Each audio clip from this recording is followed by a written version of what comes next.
So, after the absolute nightmare that was testing Poppy Playtime 3 on my low-end PC, I had very little hope for Poppy Playtime 4. I mean, I was already mentally preparing myself for a slideshow experience, but to my surprise, the game actually launched. And not only that, it even performed better than its predecessor. But let's not get too excited just yet, because while it ran, it didn't exactly run well. Imagine a car that technically moves, but has a flat tire, no brakes, and occasionally just decides to shut off in the middle of the highway. Yeah, that's kind of what this experience was like. Let's dive into the settings, performance, and the gameplay itself to see if Poppy Playtime 4 is even worth attempting on a low-end PC. Spoiler alert, it's going to be a bumpy ride. After the rocky experience with Chapter 3, my skepticism was off the charts. Could this chapter really run on my humble i3? Miraculously, yes. In a surprising twist, the FPS was marginally better than its predecessor, but don't pop the champagne just yet. The performance felt about as stable as a cat on a hot tin roof.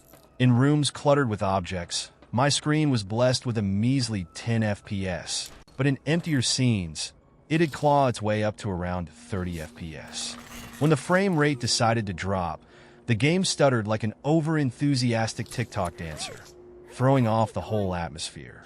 The developers clearly put effort into optimizing this chapter, but for those of us running on low-end hardware, the experience was more glitchy slideshow than smooth, terrifying gameplay. Now let's talk about the actual gameplay. First off, credit where it's due. Mob Entertainment really knows how to craft an intriguing world. The story and atmosphere had potential, and for a moment, I thought maybe this will be a decent experience. But then, things started falling apart faster than my PC trying to run this game. On the positive side, the new mechanics and level designs were pretty fun. The game keeps its eerie, abandoned toy factory vibe, and for the first hour or so, I was actually having a good time. The puzzles, while not mind-blowing, were engaging enough, until I realized that they were all just glorified scavenger hunts. Seriously, every other puzzle was just find a thing in a dark room. I get that horror games love to mess with lighting, but can we please stop making puzzles that involve me aimlessly searching for objects while my FPS dips into single digits? And then there's the horror aspect, or rather, the lack of it. Previous Poppy Playtime games had genuinely terrifying encounters, but Chapter 4? Not so much. The enemies just aren't scary. Sure, they look creepy, but they don't make you feel threatened. The boss fights? More like awkward chase sequences where the only real horror was wondering if my game would crash before I could finish them. Speaking of crashes, I encountered a game-breaking bug about 2 hours in, where no matter what I did, the game just refused to continue. Reloading didn't help, replaying didn't help, I was stuck. And, judging by other players' experiences, I'm not alone. It's clear that this game needed more development time before release, but instead, we got something that feels half-baked. Now let's talk about Yarnaby. Oh boy, if there was a Villain of the Year award for game-breaking enemies, Yarnaby would win hands down. In my playthrough, Yarnaby somehow managed to camp me after I died. I'd respawn, and boom. He was just there waiting, like an over-enthusiastic Walmart greeter, but way deadlier. And then, in what was probably the most hilarious bug of my playthrough, I saw one of the bosses just get stuck in a wall. No dramatic fight, no tension, just me watching an evil toy flail around helplessly in a glitch. 10 out of 10, horror masterpiece. Another major issue I noticed was how repetitive the gameplay felt after a while. The game heavily relies on scripted chase sequences, but when every enemy behaves in a predictable way, it kills the tension. Instead of feeling scared, I found myself just sighing and thinking, oh great, another hallway sprint. And let's not forget the scavenger hunt puzzles. Again, the game constantly forces you to backtrack and find tiny objects in dimly lit rooms. It doesn't feel like a challenge. It feels like busy work.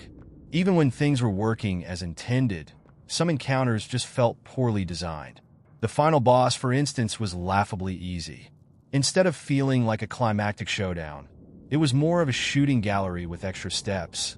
There was never a moment where I felt like I was in real danger, and that completely took away from the horror experience. It's a shame because Poppy Playtime had so much potential to be a truly terrifying game, but this chapter just doesn't deliver on that front. In a nutshell, Poppy Playtime 4 is a mixed bag that shows both promise and significant room for improvement. On one hand, the game offers a cool, lore-rich environment that beckons curious players to explore its mysteries. On the other, it stumbles with unstable FPS, bug-ridden boss fights, and puzzles that feel more like filler than true challenges. It's like biting into what you think is a gourmet horror treat only to find it half-baked, still edible, but far from satisfying. For those with low-end PCs, I'd suggest holding off on buying it until a few more patches smooth out these rough edges. Mob is clearly working hard to address these issues, but until then, this chapter is best experienced as a for now, maybe later adventure rather than a must-play classic. So, that's my take on Poppy Playtime 4 on a low-end PC. Let me know in the comments if you had a different experience, or if you somehow managed to get this game running smoothly on a potato. I'd love to know your secrets.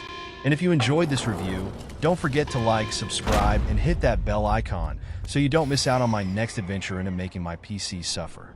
Until next time, happy gaming, or in this case, happy trying to game.